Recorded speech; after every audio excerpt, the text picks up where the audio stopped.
ஓம் சக்தி, பராசக்தி. என் அன்பு தங்கமே, நாளை உன் துணையின் இல்லத்தில் பஞ்சாயத்து வைக்கப் போகின்றார்கள். யாருக்காக என்று தெரியுமா? உனக்காக தான் தங்கமே. அங்கு யார் யாரை அழைக்கப் போகிறார்கள் என்பது உனக்கு தெரியுமா? எனக்கு தெரியும் தங்கமே.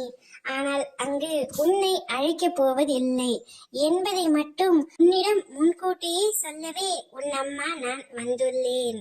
நீயும் உன் துணையும் சமீப காலமாக கருத்து வேறுபாடாலும் மனக்கசப்பாலும் இப்பொழுது பிரிந்து உள்ளீர்கள்.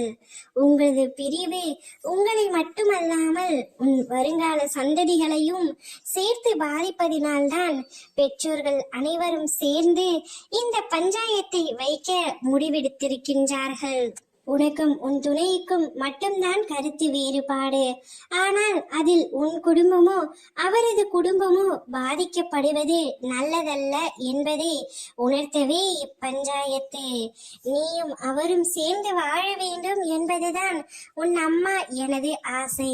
ஆனால் உன் மனதில் ஏகப்பட்ட குழப்பங்களும் சந்தேகங்களும் நிறைந்துள்ளன. இதற்கு மேல் நான் அவருடன் சேர்ந்து வாழ்ந்தால் என்னுடைய வாழ்க்கை சரியாக இருக்காது, என்னுடைய குழந்தைகளின் வாழ்க்கையும் சரியாக இருக்காது என்று நீ நினைத்து கொண்டிருக்கின்றாய்.